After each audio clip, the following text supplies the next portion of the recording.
o espírito de Jezabel nas igrejas. Apocalipse 2, do versículo 19 a 26. Vamos entender como age o espírito de Jezabel nas igrejas e o que podemos fazer para combater, para rebater, para resistir, como nós vamos fazer hoje aqui nesta noite, nesta congregação.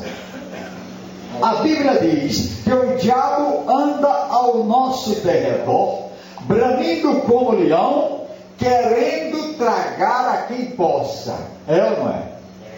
A quem possa. Então ele escolhe aquela ovelha mais fraca, aquela ovelha que não está vigiando e não está orando, não está na posição de Deus, no caminho do Senhor, está com uma conversão falha, defeituosa, que não se completou, e ele pega e se apossa desta vida, para a partir desta vida começar a destruir a igreja, começar a minar a autoridade dos líderes e fazer a maior confusão e divisão dentro da congregação.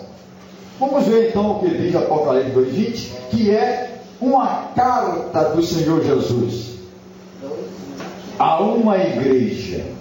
Diz assim a palavra do Senhor, Apocalipse 2, versículo 19 em diante: eu conheço as tuas obras, e tua caridade, e o teu serviço, e a tua fé, e a tua paciência, e que tuas últimas obras são mais do que as primeiras.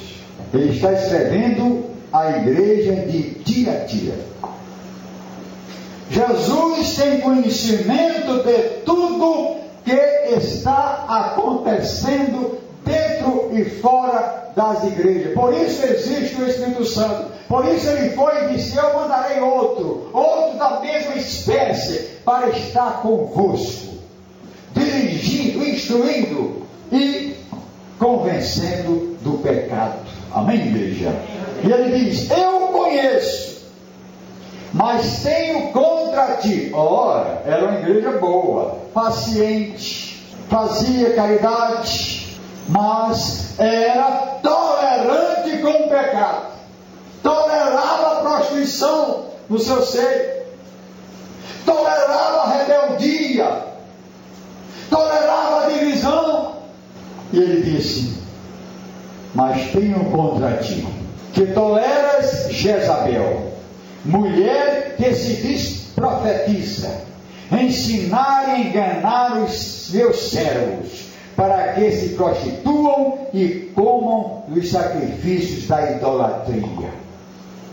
O espírito de Jezabel tem como padrão uma mulher com esse nome, Jezabel, mulher de Acabe, símbolo da idolatria e da perseguição aos homens de Deus.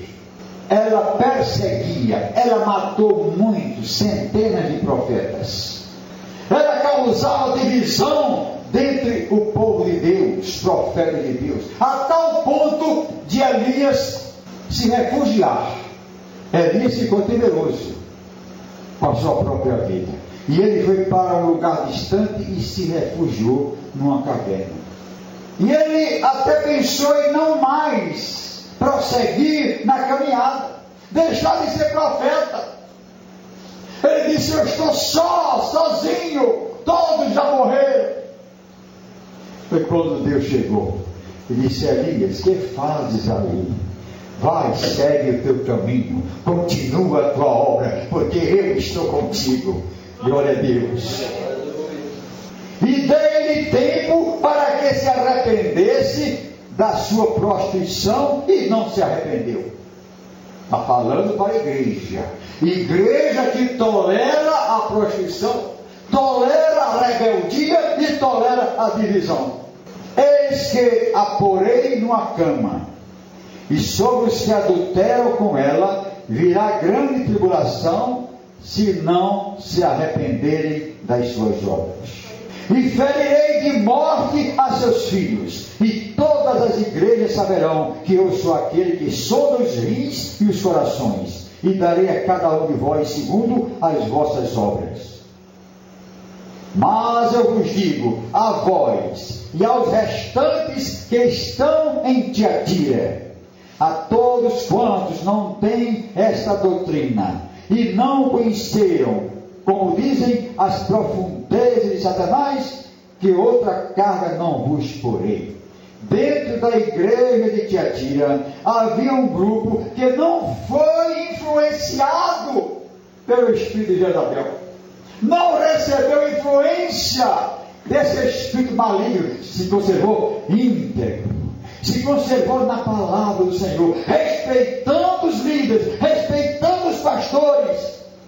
Então, meus amados, vocês vejam como é grande a responsabilidade da liderança da igreja, porque está sendo todo o tempo examinada, acompanhada pelo Senhor Jesus. E é requerida dessa liderança responsabilidade, zelo intenso, honestidade e muita fé e paciência. Pois bem, vamos ver as características do espírito de Jezabel. O espírito de Jezabel está na igreja para criar divisão, para confundir e para dominar.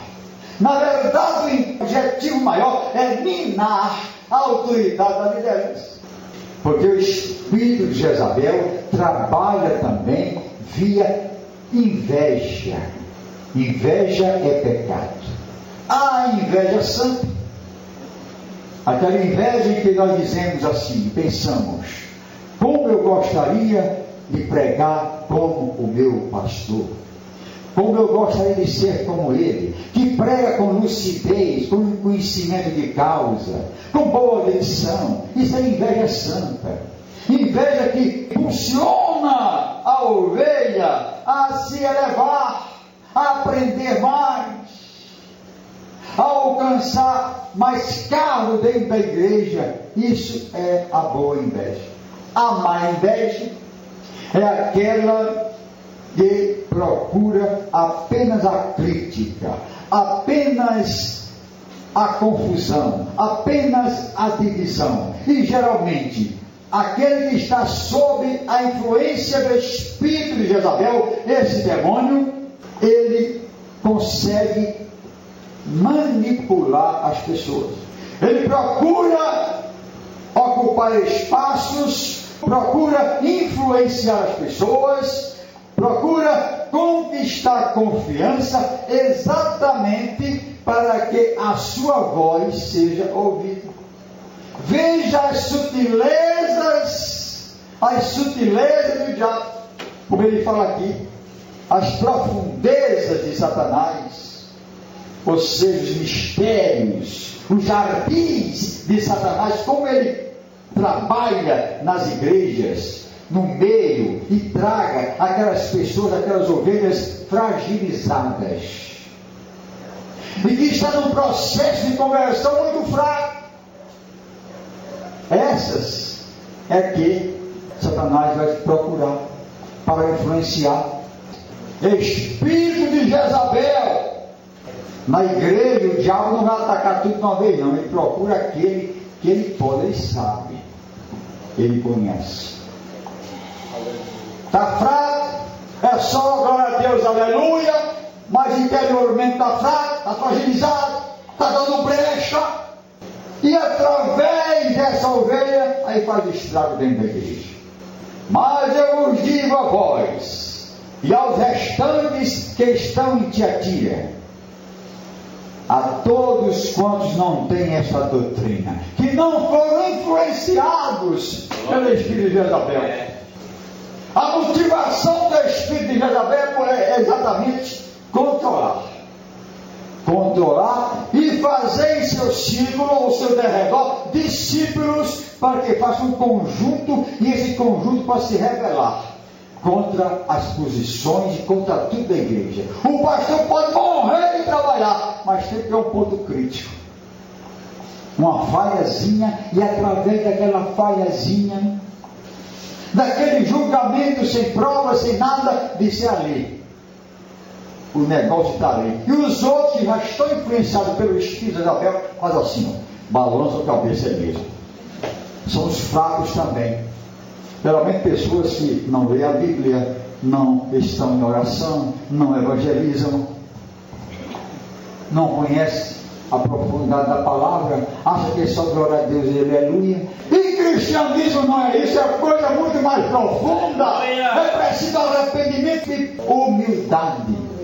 E quem tem o Espírito de Isabel não tem humildade. O que devemos fazer? Como devemos resistir? É dar total liberdade ao Espírito Santo na igreja. Deixar que o Espírito Santo predomine. Deixar que o Espírito Santo fale. Colocar e dizer, Senhor, está aqui, Senhor. Agora haja com o seu poder, Senhor. É colocar os seus joelhos no chão e dizer, nós não aceitamos, meu Deus, espírito de rebeldia nesta igreja, no meio do seu povo, meu Deus. E o Espírito Santo começa a agir. Como já está agindo a partir de agora, mas aqui nós não temos esse problema. Mas já tivemos. Mas a Bíblia diz que nós devemos vigiar e orar. As coisas acontecem quando nós achamos que está tudo muito bom. E o diabo gosta disso. E começamos a relaxar. Começamos a dizer, não, está tudo muito bem. Porque aparentemente é um mar de rosas. Os irmãos se amam e se abraçam e dão paz do Senhor toda hora. Mas, meus irmãos, o nosso coração é enganoso. E Deus diz para nós não julgarmos pela aparência. E Deus é aquele que sonda os corações. E muitas vezes o problema está como fogo de monturo. Por fora bonitinho, mas por dentro está pegando fogo. Você vê como são os vulcões, quando eles operam. Às vezes faz 50 anos sem erupção. Por dentro está o veneno. E quando menos se espera, começa a sair fumaça e fogo. E ele começa então a roncar. O leão começa a gemer e a rosnar. E já é tarde, porque não houve vigilância e não houve oração. Igreja é lugar de constante vigilância e oração. Diga a palavra do Senhor: vigiai e orai, para que estejamos preparados para o dia mau. Quem vive se sentindo ofendido, ressentido, magoado, com parentes, com filhos, com irmãos, com a liderança, com a igreja, com o pastor, é hora de perdoar. Porque Jesus disse claramente: se você não perdoar as ofensas, o seu Pai que está nos céus não vos perdoará as vossas. Se nós não perdoarmos na horizontal, aqui a quem nos ofende, e não liberarmos perdão, nós não recebemos perdão na vertical, perdão divino, não recebemos. E para podermos perdoar, nós temos primeiramente que descer do pedestal da soberba, do orgulho, da arrogância. Nós temos que deixar a rebeldia, nós temos que deixar a avareza, que é a idolatria, diz a Bíblia. Nós temos que nos humilhar aos pés do Senhor. Nós temos que olhar para os nossos irmãos, todos os irmãos, julgá-los superiores a nós. Eu tenho que ter o pastor Fábio, eu tenho que ter o diácono Francisco de Assis, a diaconisa Fátima, o irmãozinho novo convertido. Eu tenho que olhar para ele e dizer: ele tem algo que eu posso aprender com ele. Aleluia. Ele pode ser superior a mim, sim, em algumas coisas, em fé, na busca do Senhor. E a Bíblia diz que nós devemos suportar uns aos impossível para quem busca a santificação, para quem busca a Deus. Não é difícil. Então, meus amados, quando nós estamos diante do mexerico, da fofoca, é hora de sermos convocados pela igreja para um reparo, para um conserto, para descer ao larinho do Senhor, antes que o Senhor chame a força, para que desça a sua olaria. E como tem acontecido isso? E o Senhor me levou para a sua olaria e me amassou, pegou essa massa bruta, Ele peneirou na sua peneira. Eu sei o que é passar pela moeda de Deus, eu passei por isso. Não esfrie a igreja na vigilância e na oração. Busca o Senhor continuamente. Como é que nós combatemos o espírito de Jezabel nas igrejas? Buscando humildade e buscando o Senhor. Glória a Deus. Se nós quisermos ser realmente luz do mundo e sal da terra, como é que nós vamos resplandecer? Como é que nós vamos fazer resplandecer essa luz diante dos homens? Como diz a Bíblia Sagrada, como diz o Senhor Jesus, se a nossa luz é tão fraca, se a nossa luz é tão deficiente, ao ponto de permitir que o espírito de Jezabel trabalhe, nos controle, nos use como instrumento, que luz é essa? Como é que nós vamos levar o evangelho da luz para as pessoas? O evangelho da salvação? Como é que nós vamos pregar o arrependimento? E a Bíblia diz em Romanos 12:2 que não devemos nos conformar com este mundo, tomar a forma do mundo, mas devemos tomar a forma de Deus. E essa luz que nós temos deve ser refletida através de nossos atos, nossos relacionamentos e nossas palavras. Como é que eu me comporto na igreja? Como é que eu respeito os meus superiores? Eu realmente estou trabalhando no sentido da edificação da igreja e edificação do meu irmão? Ou estou trabalhando ao contrário, para derrubar? Como é que eu estou trabalhando? É com essa reflexão que eu concluo esta palavra de advertência à igreja. Que nós estejamos firmes, resistindo a todos os seus ardis, resistindo a todas as setas que eles possam lançar sobre esta congregação, para que esta congregação marche, como sempre marchou, na unidade da fé, na unidade do Espírito e na confiança extrema no Senhor Jesus. Amém? Vem aqui à frente em nome do Senhor Jesus. Aqueles que querem receber oração, eu quero colocar vocês diante de Deus nesta noite, para pedir que fortaleça a sua fé, fortaleça a sua posição de vigilante, a sua posição de crente fiel, que não vai se deixar levar pelas fofocas, pelas murmurações, e não vai se deixar influenciar pela liderança do espírito de Jezabel.